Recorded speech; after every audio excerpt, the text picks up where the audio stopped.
The accidental paradise. The Galactic Terraforming Authority prided itself on precision. For 12,000 cycles, they had transformed barren rocks into habitable worlds across 17 spiral arms of the galaxy. Their success rate was impeccable. 99.87% of all projects resulted in viable colony worlds within projected parameters. Administrator Vex Nor, a spindly four-armed Korchin with crystalline skin that refracted light in hypnotic patterns, floated through the monitoring chamber of the GTA headquarters. 3,000 holographic displays hovered in the cavernous room, each showing real-time data from active terraforming projects across the galaxy. Status report on Project 3291X. Vex Nor's voice chimed like crystal bells. Junior Administrator Pelzin, a gelatinous morphian who changed colors with their emotional state, pulsed an anxious yellow as they manipulated the controls. Project 3291X, designation, Paradise, remains non-responsive, Administrator. No communication from the terraforming station for 322 cycles. Vex Nor's crystalline brow furrowed, sending rainbow patterns across nearby walls. Paradise, the experimental project in the Outer Rim. Remind me of the parameters. A holographic display expanded before them, showing a blue-green world orbiting an unremarkable yellow star. Sol 3, renamed Paradise. Experimental terraforming station established 1,500 cycles ago, Pelzin recited. Intended as a showcase for extreme environmental modification, the planet had toxic oxygen-rich atmosphere, volatile weather patterns, extreme temperature fluctuations, and dangerous tectonic activity. Ah yes, Vex Nor's crystal facets gleamed with recognition. The Near-Death World Project, a publicity showcase, transform one of the most hostile environments in the galaxy into a habitable paradise. What happened to the terraforming team? Unknown. Administrator. The last transmission indicated successful initial phase completion. They had established atmospheric processors and begun genetic modification of the ecosystem. Then, nothing. Vex Nor contemplated the swirling blue-green orb. The GTA rarely lost contact with terraforming stations.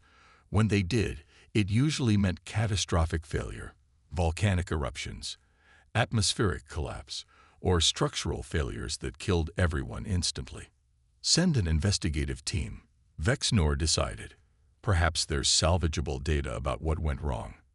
Chief Investigator Zalkar adjusted her environmental suit's settings as the GTA vessel, Meticulous Assessment, approached the Paradise Project. A Valerian with iridescent scales and retractable wings folded beneath her pressure suit, she peered through the view screen at the approaching planet. Status report, she commanded. Science Officer Krill, an aquatic Malurian who remained submerged in a mobile water tank, bubbled thoughtfully. Preliminary scans are confusing. Chief, the atmospheric processors appear to have succeeded in reducing oxygen levels to tolerable parameters, but only in isolated regions. Widespread oxygen contamination remains. Temperature extremes continue planet-wide. So the project failed, Zalkar concluded. Not surprising given the ambitious parameters. That's not the confusing part, Krill's voice echoed from underwater speakers. We're detecting artificial structures, widespread electromagnetic emissions, and movement. Lots of movement. Zalkar's crest rose in surprise. Survivors, after 322 cycles without contact. More than survivors, Communications Officer Bex added, their insectoid mandibles clicking nervously. I'm detecting billions of organized electromagnetic signals. Some appear to be language, others data transmission. There's a civilization down there. The bridge fell silent. It was impossible. Paradise was designed as a long-term terraforming project. The initial team numbered only 50 specialists, and the hostile environment meant they should have perished quickly if the terraforming failed. Scan for GTA beacons, Zalkar ordered.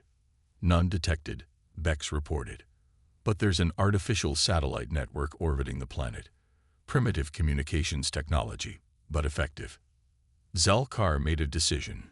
Establish orbit. We'll send down a reconnaissance drone before risking contact. The drone's footage stunned the crew into silence. The beams moving across the planet's surface were bipedal, similar to many species in the galaxy, but clearly adapted to the death world conditions. They moved freely through the oxygen-rich atmosphere without protection. They endured temperature variations that would kill most sentient species. There were billions of them, spread across all continents, building structures that ranged from primitive to surprisingly advanced. Impossible, Science Officer Krill bubbled. The oxygen levels alone should have been fatal. And look at that. They're exposing themselves to direct stellar radiation for pleasure. Could they be artificial constructs? Zalkar suggested. Perhaps the terraforming team created robotic proxies to continue their work. Negative, Krill responded. Biosigns confirm organic life forms. And look at these structures. Some appear thousands of cycles old, predating the terraforming project. Wait, Navigator Thorm interjected. Are you suggesting these beings were already here when the terraforming team arrived? That's definitely impossible, Zalkar stated firmly. The pre-project surveys confirmed no intelligent life, just primitive organisms. Communications Officer Bex's antennae quivered. I've deciphered enough of their primary communication signals to establish basic translation. They call themselves humans and their planet Earth, not Paradise. Earth? That was the original designation in the project files, Zalkar recalled. They're using the pre-terraforming name. Chief, Krill's tank bubbled with agitation. I've compared their physical structures to our database. They match the genetic template of the original terraforming team, but with significant adaptations. You're suggesting these are descendants of our terraforming specialists. Zalkar's wings tried to flare in surprise, straining against her suit. That's impossible.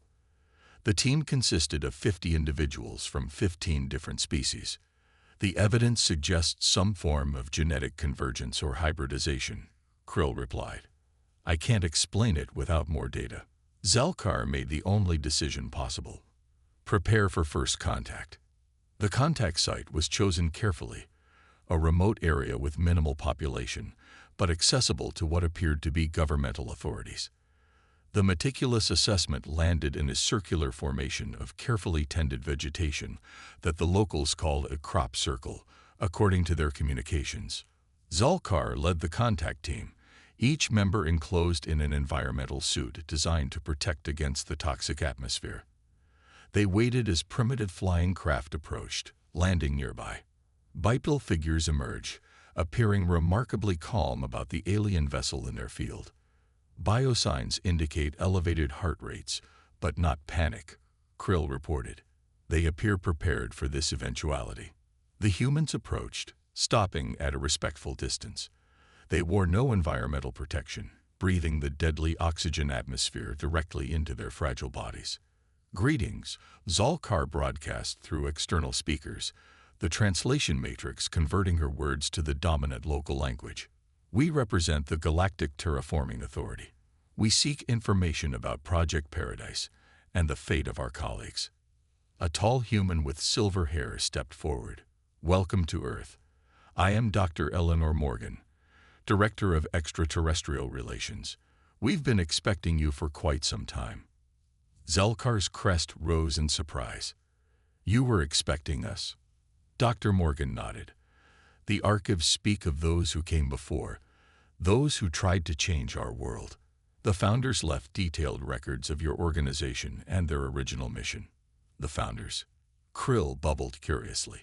Those you call the terraforming team, Morgan explained. Our ancestors. They arrived 1,500 years ago, according to our calendar. Zalkar struggled to process this information. You are claiming direct lineage from the original terraforming specialists. Yes, Morgan confirmed, though the process wasn't as they, or presumably you, expected. Would you care to see the archives? The archives were housed in a massive structure of stone and metal, climate-controlled and secure. Inside, display cases contained artifacts that made the GTA team's environmental suits feel suddenly constricting. Ancient spacesuits, terraforming equipment, and technical documents clearly of GTA origin. After the founders arrived, they began their work to transform Earth into what they called paradise. Dr. Morgan explained, leading them through the exhibits. But Earth had other plans. The atmospheric processors failed within the first decade. The genetic modifications to local flora and fauna produced unexpected results. The founders realized the project was doomed. Yet you survived, Zalkar observed. How? Morgan gestured to a wall of ancient portraits, 15 different species represented in the original team. They made a choice, she said softly. Rather than perish, they used their genetic technology on themselves. They modified their own bodies to survive Earth's conditions, combining their genetic material with the most resilient local species, primates called humans. The revelation stunned the GTA team into silence. The first generations were difficult, Morgan continued. Many died. But those who survived passed their adaptations to their children. With each generation, we became more suited to Earth's conditions. What you intended as paradise became our crucible instead, forging us into something new. That's why we appear similar to many galactic species, but distinct from any single one, Morgan explained. We are all of you, and none of you. We are Earth's children now. Zalkar struggled to comprehend the implications. You thrived in conditions the GTA classified as nearly uninhabitable.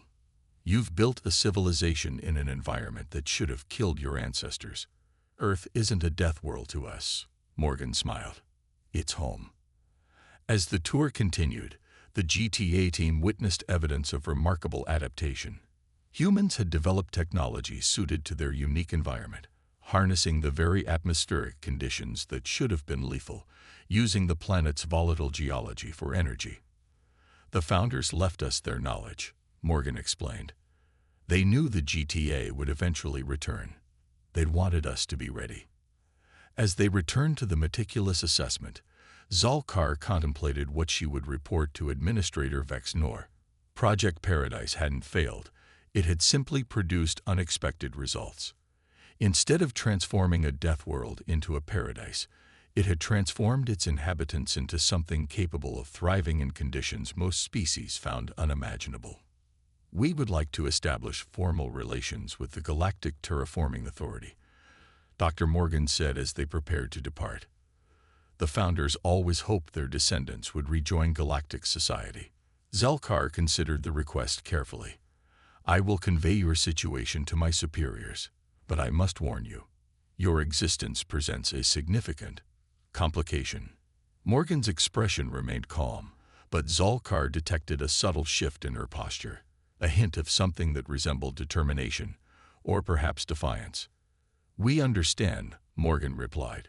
We've survived complications before.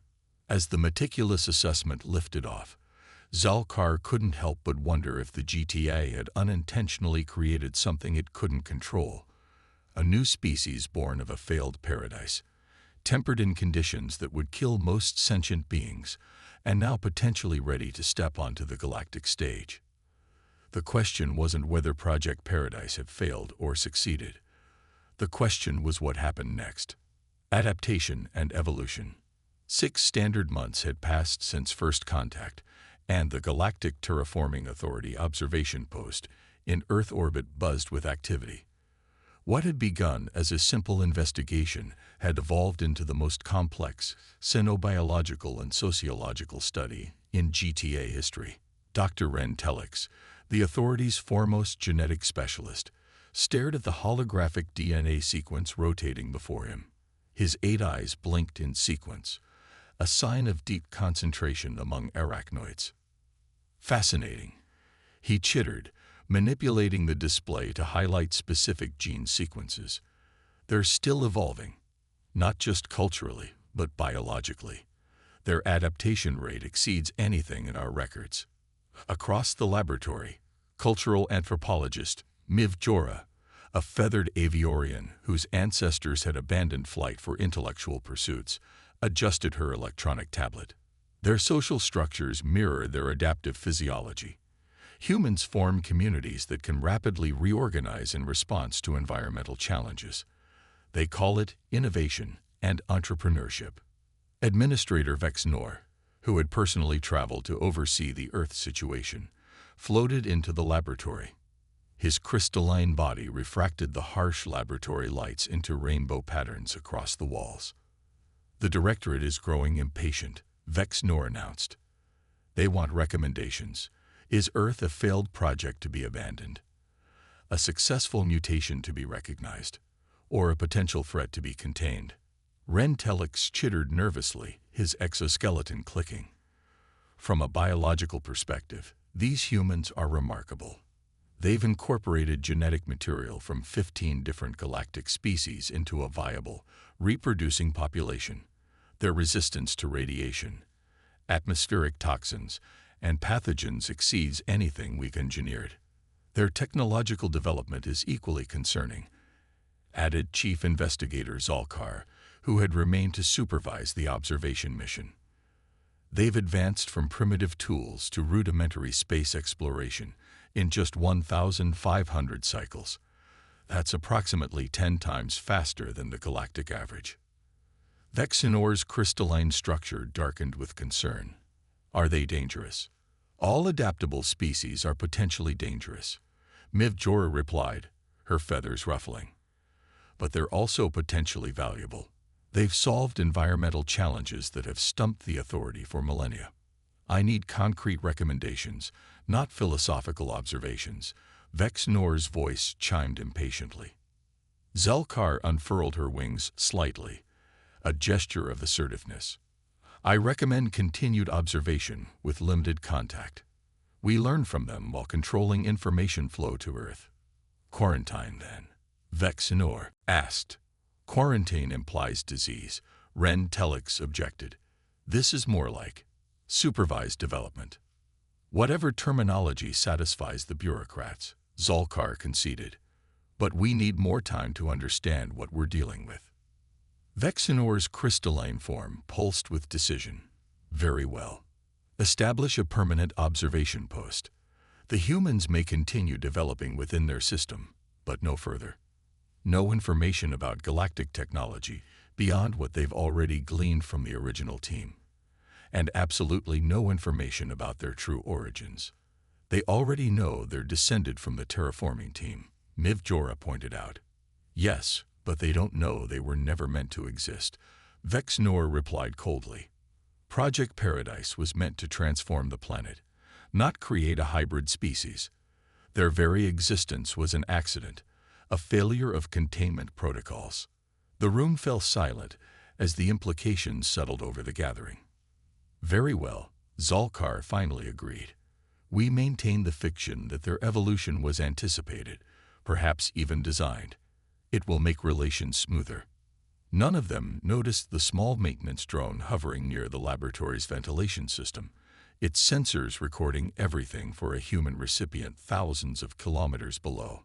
Dr. Eleanor Morgan reviewed the translated transcript for the third time, her office secured against surveillance.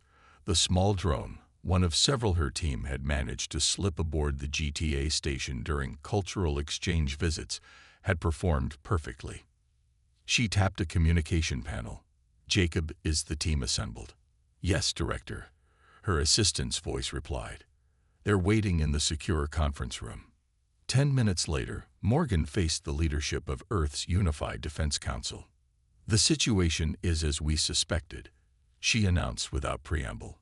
"The GTA views us as an accident, a containment breach rather than a successful adaptation. They've implemented a quarantine disguised as supervised development." General Chen, the stoic head of Earth's military forces, leaned forward. "Are they planning direct intervention?" "Not currently," Morgan replied. "They're still studying us, but they've deliberately withheld information about our true origins and galactic technology." "So much for intergalactic friendship," remarked Dr. Kama, head of xenotechnology research. "What's our response?" Morgan activated a holographic display showing dozens of recovered artifacts and technical documents from the original terraforming team. "We accelerate," she said firmly. "The founders left us more than just stories. They left us blueprints. We've been reverse engineering their technology for centuries, but cautiously. Now we push forward. If the GTA won't share their knowledge, we'll develop our own." "They'll notice," warned Security Director Alvarez. "Their observation capabilities exceed ours." "Let them," Morgan replied. "We're not violating their quarantine. We're simply developing independently, exactly as they expect us to do, just faster than they anticipate." The council members exchanged glances, weighing the risks. The founders believed humanity had potential beyond what the GTA could imagine, Morgan continued. "They didn't just help us survive Earth. They gave us the tools to thrive here, to become something new. The GTA sees this as an accident.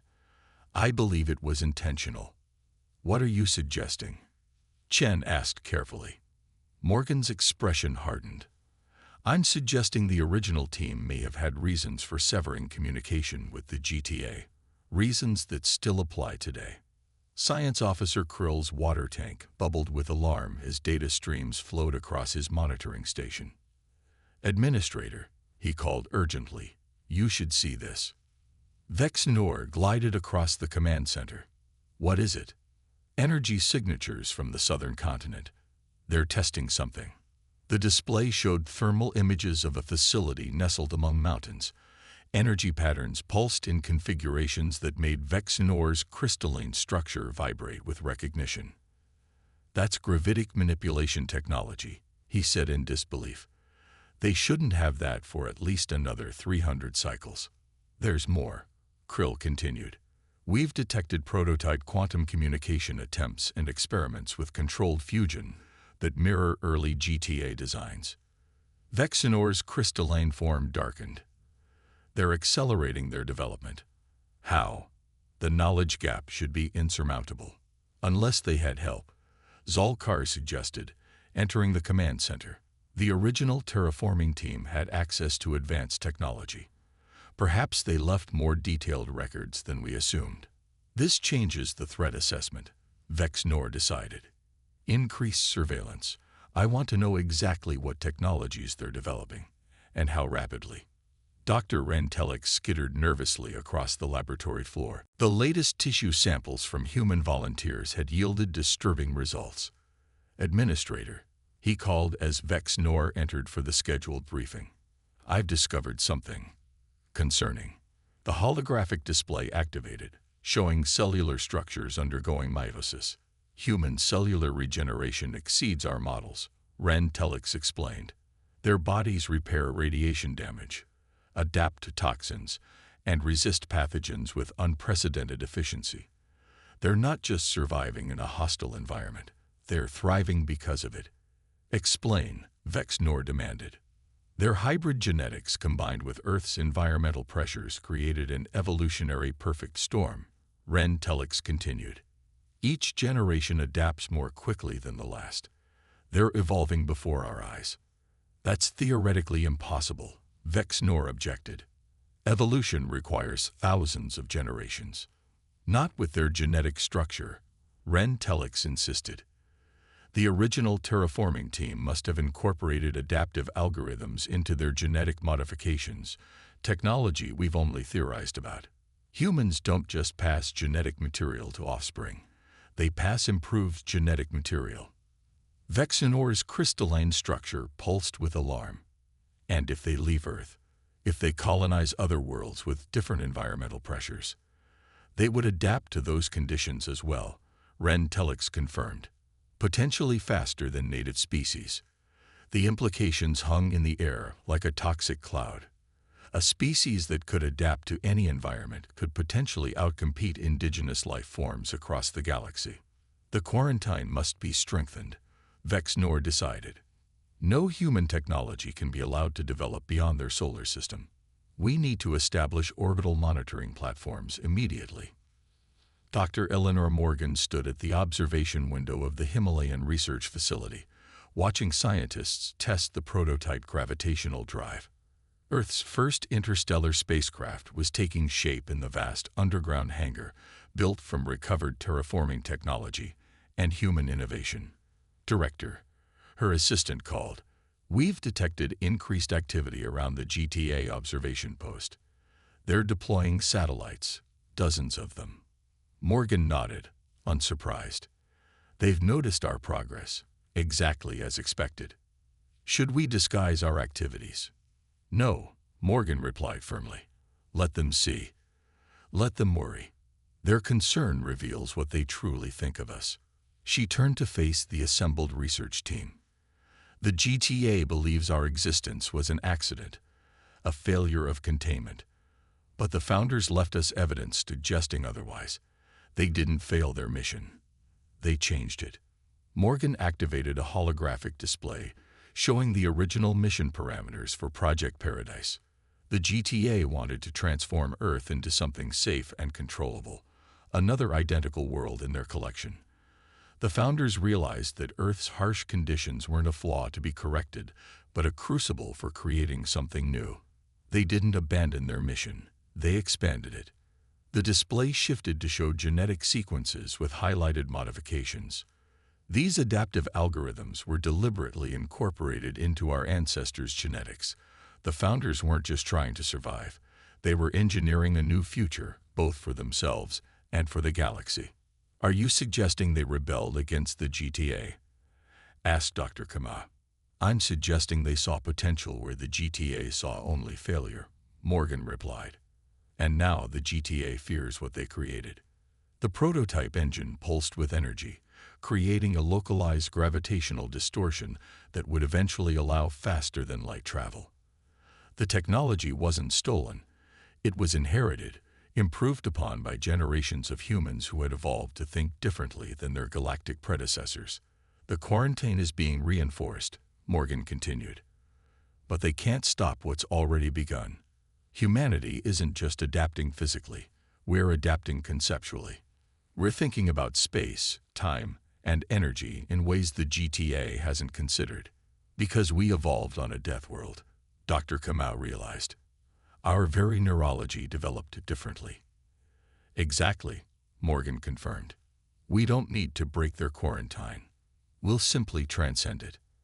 Outside the facility, atop the snow-covered peak, a small GTA observation drone recorded the energy signatures emanating from the mountain.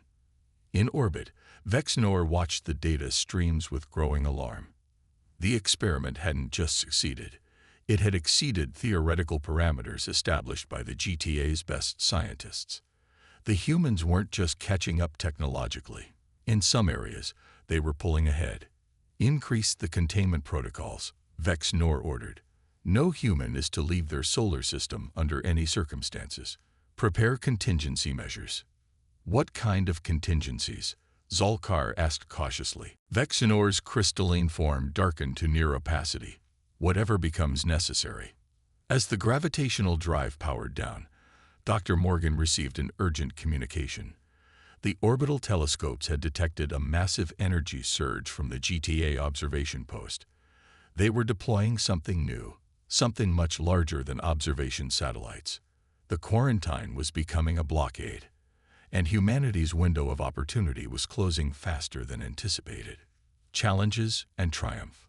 The tremors began at 3:17 a.m. local time, the seismographs at the Global Monitoring Center spiking well beyond established safety parameters. Duty Officer Ramirez watched in horror as the numbers continued to climb. Magnitude 9.8, she reported, voice steady despite her racing heart. Epicenter in the Pacific subduction zone. Tsunami warnings for the entire western coast. General Chen, awakened by the emergency protocols, evaluated the data with practiced calm. This isn't natural. The pattern is too precise. Dr. Eleanor Morgan arrived moments later, her expression grim. It's the GTA. They've activated some form of tectonic manipulation technology. An attack? Chen asked sharply. A demonstration, Morgan corrected. They're showing us what they're capable of. The command center erupted into controlled chaos as emergency protocols activated worldwide. Evacuation orders were issued for coastal regions, disaster response teams mobilized, and defensive systems went on high alert. Incoming transmission from the GTA observation post. Communications Officer Patel announced. The main screen flickered to life, showing Administrator Vex Nor's crystalline form. People of Earth, the translated voice chimed with artificial pleasantness. We regret the necessity of this demonstration. Your recent technological developments have exceeded acceptable parameters for a developing species. The gravitational manipulation experiments conducted in your mountain facility represent a clear violation of quarantine protocols. Morgan stepped forward. We violated no explicit agreements, Administrator. You never formally established terms for this quarantine. The terms were implied, Vex Nor countered. Your accelerated development poses a potential risk to galactic stability. This demonstration represents our commitment to containing that risk by threatening millions of lives. Chen demanded. The tectonic adjustments were precisely calculated, Vex Nor replied coldly. Major population centers will experience significant but survivable damage. A regrettable but necessary reminder of the natural order. Morgan's eyes narrowed. There's nothing natural about artificially triggering earthquakes. Administrator. Perhaps not, Vex Nor conceded, but the alternative would be far less controlled. The Directorate has authorized more permanent containment measures should this demonstration prove insufficient. The transmission ended abruptly, leaving the command center in stunned silence. They're threatening planetary sterilization, Morgan translated quietly. The more permanent measures almost certainly involve removing Earth's habitability entirely. Can they do that? Chen asked. They're the Galactic Terraforming Authority, Morgan replied grimly. Making planets uninhabitable is within their technical capability, even if it violates their stated mission. The tactical display showed the approaching tsunami, a wall of water over 50 meters high heading toward populated coastlines. We need to focus on immediate survival, Morgan decided. Activate the coastal shield prototypes. They weren't scheduled for testing for another 3 months, but we don't have a choice. Chen looked skeptical. The gravitational deflection systems are experimental. We don't know if they can handle something this large. We adapt or we die, Morgan replied simply. It's what humans do best. Aboard the GTA observation post, Zalkar watched the approaching tsunami with growing unease. The demonstration seems excessive, Administrator. Millions could perish. Regrettable but necessary, Vex Nor replied. The Directorate was clear. The human threat must be contained. This demonstration should discourage further technological development without requiring more permanent measures. Science Officer Krill's water tank bubbled anxiously. Administrator, I'm detecting unusual energy signatures along the coastlines. The humans are activating something. The observation screen showed dozens of massive structures rising from coastal waters.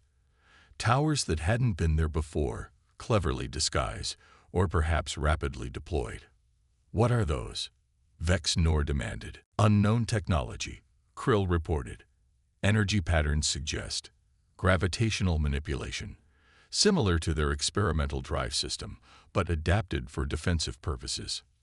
As they watched, the towers activated in sequence.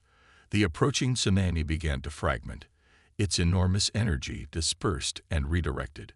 What should have been a catastrophic wall of destruction became a series of manageable waves. Impossible, Vex Nor whispered, his crystalline structure vibrating with shock. They couldn't have developed and deployed defensive technology this quickly. Unless they anticipated our response, Zalkar suggested quietly, unless they've been preparing for this possibility. Dr. Rentelik skittered into the command center, his 8 eyes wide with alarm. Administrator, the damage caused by the earthquake has activated something unexpected. Explain, Vex Nor demanded. The humans, they are demonstrating unprecedented social adaptation. Emergency responses are coordinating across political boundaries. Resources are being redirected with efficiency that exceeds our models. They're not just surviving the crisis, they're using it to enhance their cooperative capabilities. Show me, Vex Nor ordered. The screen shifted to show multiple disaster zones where humans worked with remarkable coordination. Innovative solutions were being implemented in real time, technologies repurposed for immediate needs, and communication systems reconfigured to maintain function despite damaged infrastructure. This is the true danger, Ren Telix explained, voice filled with scientific awe despite the circumstances. Their adaptive capability isn't just biological or technological, it's social. Crisis doesn't break them, it transforms them. A new alert sounded from Krill's station. Administrator, we have another problem. The seismic activity has destabilized the continental shelf near our secondary observation base. The underwater facility is reporting critical structural failures. Vexenor's crystalline form darkened with concern. The undersea observation post housed 37 GTA personnel from 12 different species, most of whom couldn't survive in Earth's environment without extensive protection. Initiate emergency evacuation protocols, he ordered. Deploy rescue vessels immediately. Kriddle's tank bubbled with distress. Rescue vessels cannot reach the facility in time. The structural integrity will fail within 17 minutes. Environmental containment is already compromised in 3 sections. The personnel are lost, Vex Nor concluded grimly. Update the casualty report for the Directorate. Administrator, Zalkar interrupted, pointing to a new data stream. The humans are deploying submersible vessels toward our facility, multiple craft, moving at high velocity. A coordinated attack while we're vulnerable, Vex Nor suggested darkly. Negative, Krill reported after analyzing the data. Their vessels are equipped with rescue equipment, not weapons. They appear to be attempting to save our personnel. The command center fell silent as the implications settled over them. The very species they had just attempted to intimidate was now risking their own lives to save GTA staff. They couldn't possibly know our biological requirements, Vex Nor objected. Our people will die in Earth's environment. Look, Zalkar pointed to the deployment data. They're bringing environmental containment units, customized for different atmospheric needs. How could they know? Vex Nor demanded. Because we've been studying them, Ren Telix replied quietly. And apparently, they've been studying us too. Dr. Eleanor Morgan supervised the rescue operation from the command submarine, watching as specialized teams deployed to the damaged GTA facility. Team Alpha has breached the outer hull, reported Dive Leader Cho. Atmosphere readings match our estimates. Proceeding with environmental containment units. Morgan nodded. Remember, each species has different requirements. The Malurians need water immersion, the Quartzians require low-pressure helium-rich atmospheres, and the arachnoids need methane mixtures. How did you prepare for this so quickly? Asked the bewildered GTA liaison officer who had been stationed on Earth. We didn't prepare for this specifically, Morgan explained. We prepared for everything. The founders left detailed biological information about galactic species. We developed contingencies for first contact scenarios, including rescue operations. On the tactical display, human rescue teams methodically extracted GTA personnel from the collapsing facility, transferring each to specially designed containment units that maintain their required environmental conditions. All GTA personnel secured, Cho finally reported. 35 survivors. 2 casualties occurred before we arrived. Return to surface, Morgan ordered. Medical teams are standing by with specialized treatment facilities.